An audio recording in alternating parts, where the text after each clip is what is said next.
A very good evening to you and welcome to the Business Day. I'm Dwayne Burbick.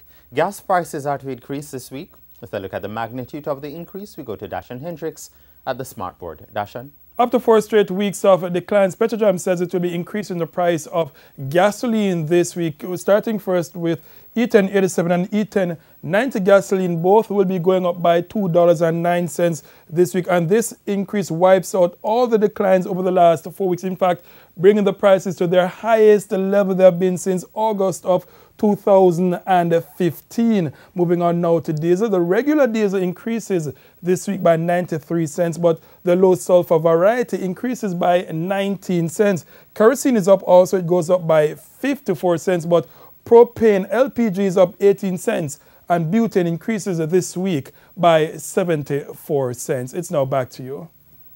Thanks very much, Dashan. In the meantime, the price of oil settled at its highest level in 3 weeks today. Oil for delivery in June rose 41 cents. It closed at $49.07, the highest it has been since April 28.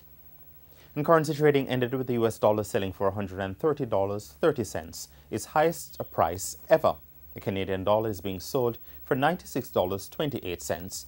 The pound sterling costs $169.31, while the euro sells for $147.03.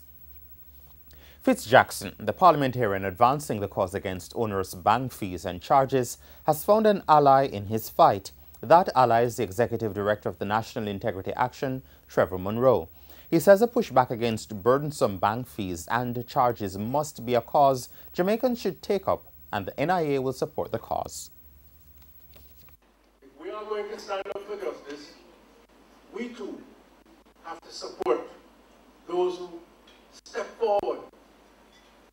Sometimes with great pushback, great hostility from the powers that be.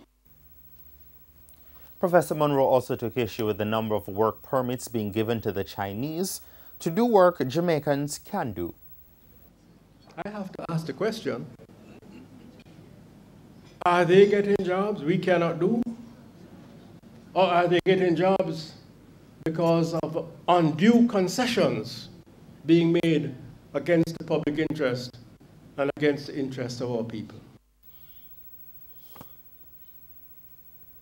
The Jamaica Manufacturers Association, the JMA, has signed a Memorandum of Understanding MOU with First Angels Jamaica to improve access to finance for its members.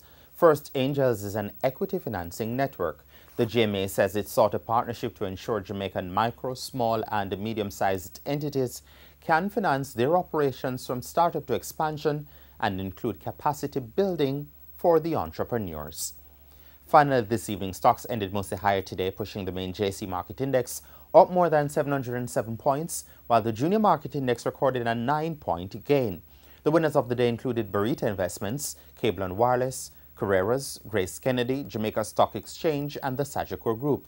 On the losing end were 1834 Investments, Iron Rock Insurance, Key Insurance, the NCB Financial Group, Radio Jamaica, and Sterling Investments. And that's your Business Day. I'm Dwayne Burbick. Do have a great evening.